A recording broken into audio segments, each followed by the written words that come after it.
pemirsa, kembali lagi bersama saya di sini ya, Ade Dorcas di segmen kedua di obrolan pagi edisi 25 Agustus 2020 hari ini. Dan pemirsa, untuk para pendengar radio Guntur 104,6 FM juga yang ingin menyampaikan pendapat, menyampaikan aspirasinya tentang topik yang kita angkat kali ini, langsung saja bisa telepon di 23455. Ya, jadi sebelum kita masuk ke sesi ini, jadi belum ada yang telepon ya, kita tanya-tanya dulu ini kepada Bapak ya. Jangan merasa seperti diinterogasi ya Pak ya. Jadi boleh lebih santai gitu Pak ya. Karena di sini ada nggak makan orang kok Pak. Iya, wow, ternyata sudah ada langsung. Ya langsung saja. Wow, oh, putus ya. Ya, kepada Bapak, bagaimana menjaga lapas agar tidak jadi sasaran peredaran narkoba ini? Berat bener pertanyaannya. Oh berat ini Pak ya. Baik. Oh, tentunya kita ini kan bagian dari masyarakat ya. Lapas itu bagian dari masyarakat. Jadi dalam hal ini yang pihak yang berperan dalam hal peredaran itu kan berarti semua masyarakat wajib menyampaikan ketika tahu, ketika ada masyarakat yang menyalahgunakan, kan begitu. Dan kenapa kita bagian dari masyarakat, tentunya kita juga menggandeng instansi yang berkompetensi dalam hal ini, pihak kepolisian, pihak BNN, dan kita jadikan lapas ini biar tidak jadi sasaran untuk penyebaran ya.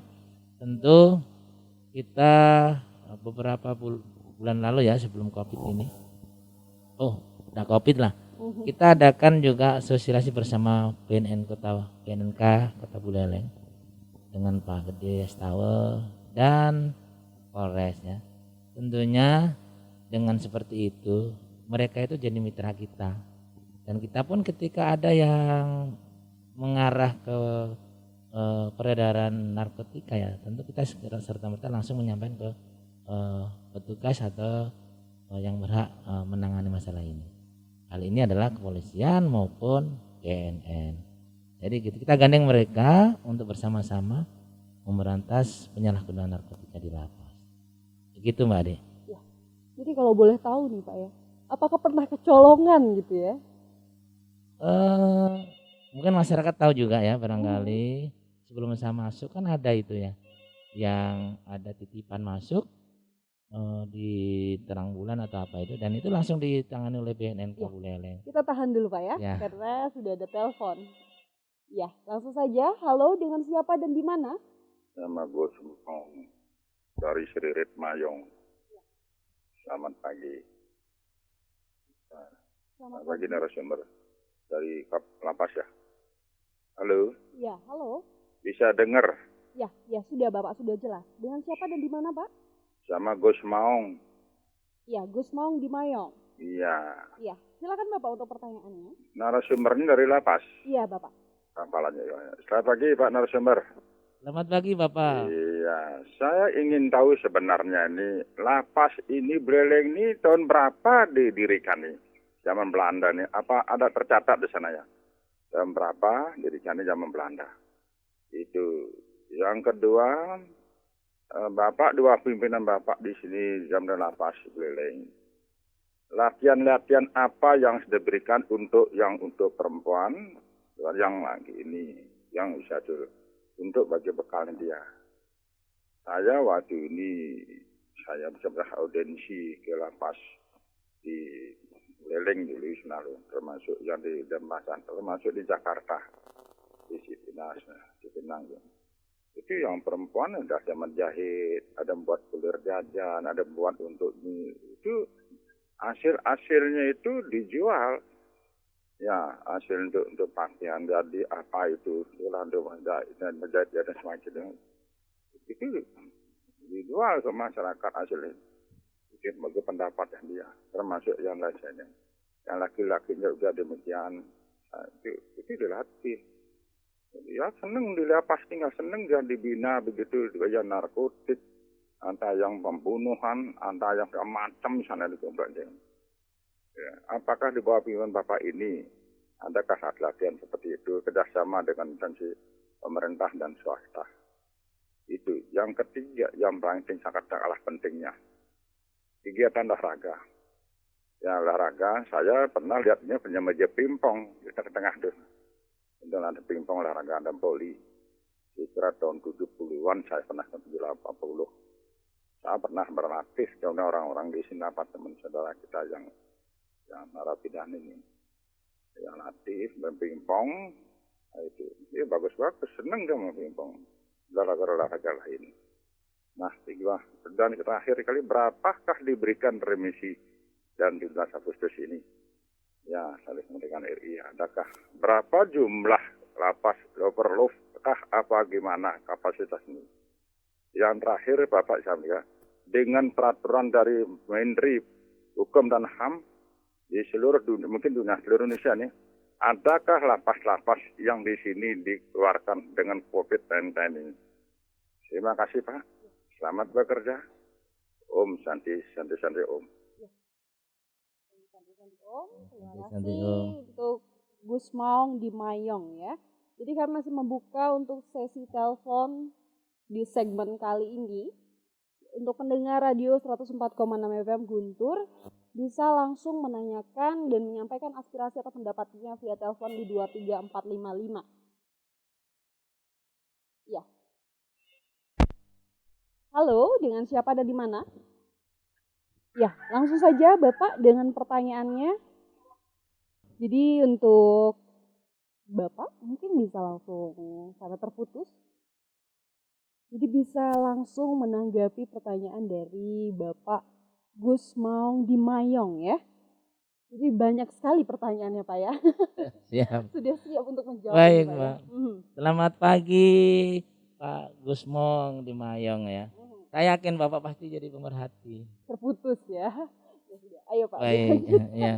Saya yakin Bapak ini jadi pemerhati lapas ini karena begitu banyak Bapak tahu dengan lapas.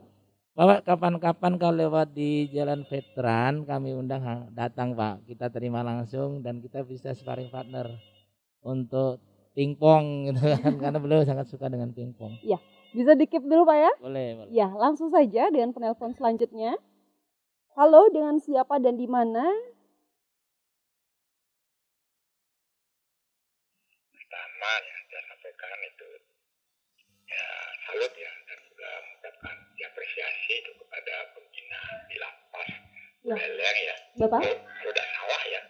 Jadi lapas Buleleng ini tentunya termasuk berhasil ya di dalam pembinaan itu kepada warga binaannya. Nah ini terbukti banyak sekali keluarga binaan yang setelah keluar daripada lapas Buleleng ini sudah ada perubahan ya. Memang sebenarnya itulah sebenarnya tujuan daripada lapas itu bagaimana memberikan pembinaan sehingga jadi warga binaan itu bisa berubah lah tuh dari orang yang telah melakukan hal-hal yang bukan daripada aturan ataupun hukum bisa berubah lah. Itu adalah satu hal yang sangat positif, tidak seperti yang sering yang dengar itu bahwa jadi kadang-kadang lapas itu dijadikan tempat transaksi narkoba itu ya. Kadang-kadang tempat itu ya para mahab ini yang melakukan kejahatan menambah kejahatannya lagi itu karena mendapat pengalaman itu dari mungkin senior-seniornya yang sudah ya juga ikut di sana itu. Nah, itu pertanyaan dia. Jadi di dalam pembinaan pertama kepada di bidang mental dan spiritualnya. Jadi apakah memang ini dampak dari semua agama itu. Jadi ya nah artinya diberikan itu baik ataukah mencakup jadi satu yang memang itu adalah merupakan itu sebagai yaitu pendidikan Pancasila. Nah kira-kira itu yang sudah sampaikan. Mudah-mudahan lah lapas Buleleng ini akan menjadi contoh barometer ya di lapas-lapas yang lain terutama yang ada di Bali. Sekian, terima kasih Om Santi Om Rahayu. Om Santi. Om Santi. Ya terima kasih. Jadi Pak Sutaya di Teja pula Pak ya yang menanyakan tentang bagaimana pembinaan mental napi yang menerima asimilasi ini sehingga tidak melakukan kesalahan-kesalahan, mengulangi kesalahan-kesalahan itu. Ya mungkin bisa langsung ditanggapi untuk yang tadi yang di-skip pertama, Pak ya, yang pertama dulu Pak ya. Pak Gus Maung masih monitor ya, baik. Kami undang Pak ya, Bapak ke kantor, ke lapas Singaraja untuk bersparing partner di pingpong ya. Ada meja masih ada, insya Allah kita akan lebih tingkatkan lagi. Baik Pak, saya sangat apresiasi karena Bapak cukup perhatian sekali dengan kami. Banyak pertanyaannya dan hampir semuanya lah membangun buat kami. Ya, gitu. Baik Pak, untuk lapas memang peninggalan Belanda Pak, tapi sejak tahun 80-an itu sudah bukan di renovasi ya, tapi ya tambal sulam istilahnya. Kecuali yang pasca kebakaran di 98 kalau nggak salah ya, 98 itu yang di bangunan kantor itu baru direnov ulang karena dibakar waktu itu. Lagi merah buleleng ya. Nah, itu tapi kondisinya masih di dalam blok itu peninggalan Belanda. Dan kami juga sangat terbuka dengan masyarakat yang ingin berjalan-jalan ke sana. Karena kita ciptakan lapas itu seperti sama ya Mbak ya. Jadi tidak boleh kita selalu tertutup, siapapun boleh. Kami tidak merasa menjadi orang yang terasing di dalam kota kan begitu. Kami persilakan siapapun ya, dalam kondisi tentunya bukan untuk hal yang negatif. Selama untuk hal yang positif kami sangat terbuka untuk masyarakat luas untuk beranjang sana bersilaturahmi dengan kami. Itu yang pertama. Untuk pelatihan Pak, alhamdulillah wanita memang untuk saat ini mesin jahit kondisinya lagi rusak ya, tapi mereka tetap diberikan pelatihan anyaman. Anyaman ini kita kerjasama dengan pihak luar tentunya, karena kalau dari dalam sendiri kita belum bisa memasarkan hasil mereka ya. Tentunya menggandeng baik perseorangan maupun mungkin toko maupun ada masyarakat luas. Kalau kemarin ada WNA yang di sana karena punya jaringan yang menampung ya, mereka kemarin masa dipasarkan oleh teman-teman mereka para warga negara asing. Kali ini Bapak kalau minggu depan ini belum selesai Pak, pelatihan tatap muka buat wanita Pak. Jadi memasak. Ini menggandeng dengan Balai Latihan Kerja di Kabupaten Buleleng dan bersertifikasi. Nah, laki-lakinya pun begitu. Kalau hanya handicraft itu berkaitan dengan keterampilan koran itu sudah marak ya, kita juga ada di dalam lapas. Termasuk pembuatan batako, meskipun karena pandemi ini kita ending sesaat, cuci motor itu memberikan keterampilan buat mereka yang di dalam, sehingga mereka ke tengah masyarakat itu ada hal yang lebih. Jadi masuk lapas tadi bukan menjadikan mereka lebih jahat, lebih image masyarakat itu lapas itu menjadi sekolah tinggi kejahatan gitu. Itu yang sangat sakit hati Pak, saya terus terang aja. Padahal kita sudah serta-merta menggandeng masyarakat, menggandeng pihak-pihak dinas ya, pemerintah daerah tentunya, sehingga image yang menjadi sekolah tinggi kejahatan hilang lah gitu. Karena itu akan menjadi doa tentunya kan. Karena apapun agama kita, jadi ucapan itu adalah doa ya. Ucapan itu doa. Jadi makanya saya sangat apresiasi kepada masyarakat yang selalu berpikir positif, sehingga hal positif pun akan ada di lapas gitu. Itu yang selanjutnya bahwa olahraga jelas Pak, setiap hari Jumat kita olahraga bersama dan kami tiap olahraga pasti di tengah-tengah mereka. Saya tidak menganggap warga saya itu adalah orang yang terasing, orang yang sudah jahat, enggak. Karena semua yang di dalam itu kita tetap harus memanusiakan mereka. Yang membedakan kita kan karena di situ Tuhan itu kan hanya ketakwaan dan keimanan kita ya. Tapi sama manusia siapapun itu sama aja, nggak ada bedanya. Sekalipun kalapas kalau di tengah-tengah mereka, kalau kita buka baju sama aja, nggak ada bedanya. Satu kali kita pakai pangkat, pakai baju dinas baru berbeda kan begitu. Hal itu yang kami tanamkan pada mereka. Jadi merasa mereka dianggap sebagai manusia. Kebetulan saja mereka yang di dalam itu mungkin karena alfa, lalai sehingga berhadapan dengan hukum. Tidak ada manusia pun di dunia ini yang mau masuk lapas, terus terang aja. Pasti tidak ada. Ya mungkin karena kelupaan, karena kelalaiannya, karena mungkin ya gangguan lingkungan dan lain-lain ya. Tapi saya yakin tidak ada manusia yang ingin di lapas seperti itu. Seenaknya apapun lapas pasti tidak enak kan gitu. Meskipun dengan berbagai macam cara yang kita berikan pada mereka. Terus selanjutnya adalah remisi Pak, mohon izin kita pada tanggal 17 Agustus yang lalu kita setelah mengusulkan 133 narapidana dari 225 narapidana yang ada. Dari 133 itu Pak, alhamdulillah turun semua dengan besaran remisi mulai dari 5 bulan, 4 bulan, 3 bulan dan 2 bulan dan 1 bulan. Dari 133 itu adalah yang 5 bulan ada 5 orang. Yang 4 bulan ada 19 orang, yang 3 bulan ada 38 orang, yang 2 bulan 23 orang, dan yang 1 bulan 48 orang. Mereka itu kenapa ada 1 bulan, 2 bulan, 3 sampai 5 bulan? Yang 1 bulan berarti baru 6 bulan sampai dengan 12 bulan itu mendapatkan 1 bulan remisi. Yang tahun kedua di atas 1 tahun berarti kan itu mendapatkan 3 bulan. Pada saat pengusulan remisi pertama, ketika pidananya itu sudah di atas 1 tahun maka diusulkan 2 bulan dan seterusnya sampai dengan tahun keempat 5 bulan kan, 5 bulan terus 6 bulan terakhir 6 bulan sampai seterusnya. Itu besaran paling tinggi 6 bulan. Jadi itu yang ada di Lapas Singaraja, Bapak. Adapun penghuni pada hari ini tertanggal 25 Agustus 2020 ada 225 orang Bapak. Ya, yang bermain tadi ya saya sebutkan itu bersama permen nomor 10 tahun 2020. Itu Pak Gusmong barangkali dari Mayong. Selanjutnya Pak Sutayo dari Tejakula. Ya. Bapak sangat apresiasi sekali ya, yakin bahwa Bapak juga monitor. Jadi Setungkara semuanya tidak terlepas dari peran masyarakat. Berhasilnya program pembinaan di lapas itu ditentukan oleh 3 faktor, Mbak. Yang pertama adalah pembina, yaitu petugas. Jadi pembina bisa menentukan juga. Yang kedua lah yang dibina yaitu warga binaan.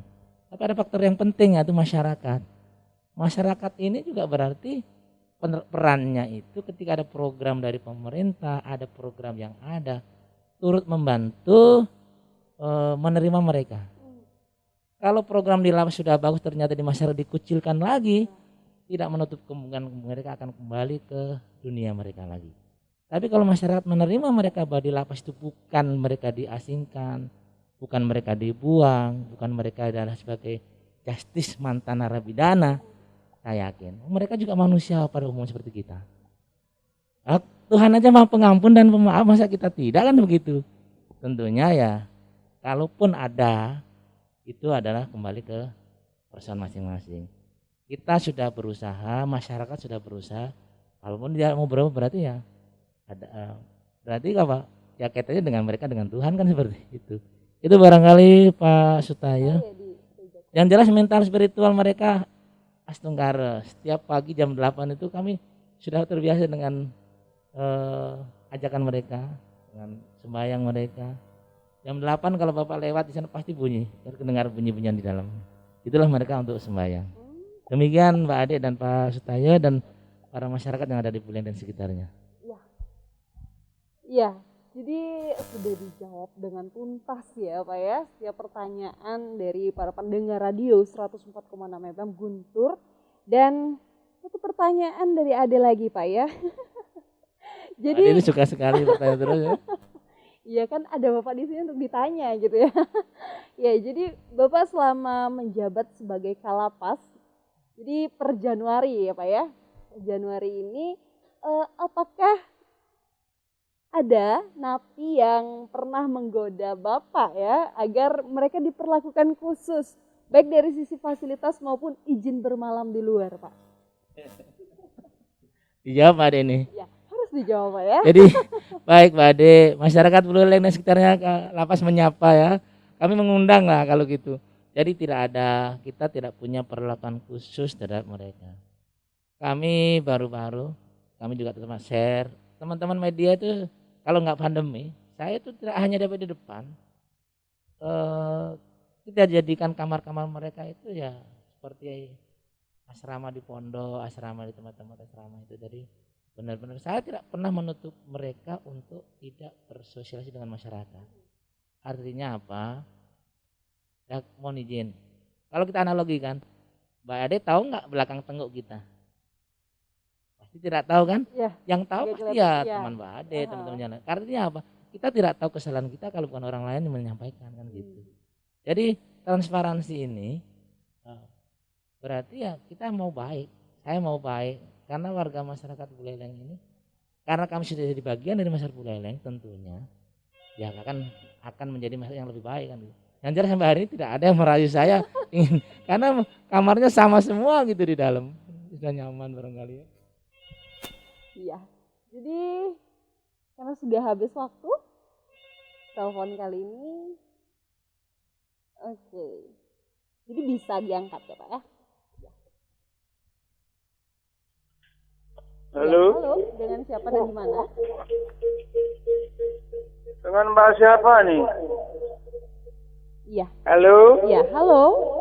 Mbak siapa ini? Ini Mbak Ade. Ya? Ini Mbak Ade. Ya, jadi Pak Riba Mbak mungkin volume radionya bisa Ya, dikecilkan saya- terlebih dahulu ya. Dilupakan. Pak Kalapas pasti masih ingat. Iya, Pak. Ya. Volume radionya dikecilkan terlebih dahulu Iya. agar di studio terdengar dengan jelas suara Bapak ya. Udah dikecilin, Ya, sudah sangat saya jelas. menjauh lah. Iya. Selamat pagi, Bapak Ya. Kalapas. Pagi, Pak Riba ya kayaknya. Iya. Hafal Pak suaranya Pak, saya Ribetnya Pak nggih. Iseng. Ya. Masalah saya curiga nih Mbak siapa nih? Ini dengan Mbak Ade. Mbak Ade itu terus ngerumpi dengan Pak Kalapas, saya kan tidak diberi kesempatan. Oh kan? iya Bapak langsung saja sekarang ngerumpi Maaf, ngerumpi Mbak, ya. Pak ya, tapi langsung Pak, pada pertanyaannya iya. Karena tidak ada yang masuk, kemudian padahal saya kan langganan cuci motor tuh Pak sana. Ya Pak Riba. Ya. Sekarang udah begitu lewat, wah belum buka tuh. Sambil nutur-nutur saya biasa sana. Pak dari dulu pasti saya sering lah ke sana Mas. Sekarang begitu Bapak di sini saya belum pernah ke sana mampir. Kepingin lihat dari atas Pak ya, dari ruangan Bapak Kalapas itu di bawah lihat waktu Bapak yang dulu, Pak kok kepala aja semua nanti ini gimana ya? Waktu itu belum COVID Pak. Oh gitu Iya. Pak Riba. Apalagi sekarang waduh gimana? Ini Pak Kalapas tidak khawatir ya nih. Kalau berdekatan berbui. Saya sendiri kengkenannya ya gimana Iya. ini ya. Iya Bapak, Itu banyaknya orang. Pak Riba bisa Tidak langsung. boleh kerumun. Memang di lapas itu kan berkerumun ya Pak ya. Meskipun tidak disengaja pasti berkerumun karena apalagi overkapasitas mungkin Pak ya. Iya Pak. Kasihan. Betul. Yang jelas Bapak ya, mudah-mudahan terhindar dari yang sekarang dibilang COVID itu. Amin. Pak Kalapas Amin. sehat. Amin. Mari kita mengabdi di Buleleng Pak ya, Singaraja. Amin Bapak. Supaya Amin. aman, tentram, sejahtera. Selamat pagi Pak. Terima kasih. Iya, Pagi, terima pagi. kasih. Luar biasa Pak Riba. Ya. Ya, jadi Pak Riba menyapa tadi Pak ya. Ya, boleh Pak, kami undang Pak jalan-jalan. Tapi untuk ketemu saya Pak, nggih, jangan ketemu dengan warga binaan karena kita tidak menerima kunjungan. Jadi mohon maaf untuk cuci motornya saat ini kita tutup sementara demi COVID. Apalagi adanya klaster-klaster baru. Ya, kita lah Buleleng mudah-mudahan tidak seperti itu. Di Jakarta, di Denpasar sudah banyak klaster baru, petugas juga ada. Tapi mudah-mudahan dukungan masyarakat Buleleng, Lapas Singaraja tetap kondusif dan tidak ada klaster baru yang dilakukan baik petugas maupun warga binaan. Tentunya ya cuci motor kita tutup, kunjungan ditiadakan. Seperti itu Pak Arif. Kalau Bapak mau jalan-jalan ketemu saya boleh Pak, kami undang, tapi untuk dengan saya gitu. Silakan, rumah saya di depan kantor, selalu terbuka siapapun yang mau silaturahmi. Itu barangkali ya Mbak Iya. ya. Sangat banyak yang kita pelajari hari ini ya Pak ya. Dan mungkin ada yang ingin Bapak Zaini sampaikan kepada para pendengar sebagai closing statement Bapak. Silakan. Baik, singkat saja kepada masyarakat seluruhnya, pendengar Radio Guntur, kami mengajak ya, para masyarakat bahwa jangan dianggap warga kami itu manusia yang rusak, ya. Jangan di-justice, terima mereka seperti layaknya manusia yang lainnya. Jadi, awal saya sampaikan adalah Tuhan saja Maha Pengampun, kita benar menjadi manusia yang pemaaf buat sesama umat kan begitu. Ada 3 faktor tadi, Pak. Peran masyarakat sangat besar dalam pembinaan warga binaan di lapas itu. 3 faktor tadi, pembina, yang dibina, dan masyarakat. Masyarakat di sini termasuk kru Radio Guntur ini bagian dari masyarakat. Siar luas seperti ini bagian dari menyampaikan informasi terkait dengan lapas. Itu bagian masyarakat juga. Tentunya mari dukung kami untuk bersama-sama di lapas menjadi lapas yang terbaik di wilayah Bali dan seluruh Indonesia tentunya. Demikian Bang Adi, Mbak Ade. Ya, para pemirsa, demikian pembahasan kita di obrolan pagi kali ini dengan topik aktivitas lapas di masa pandemi edisi Selasa 25 Agustus 2020. Dan diinformasikan kepada pemirsa dan para pendengar yang kelewatan bagian ini bisa nonton di kanal YouTube Radio Guntur terkait video obrolan pagi hari ini. Dan saya Aderiani Dorcas Kaido pamit undur diri. Sampai jumpa.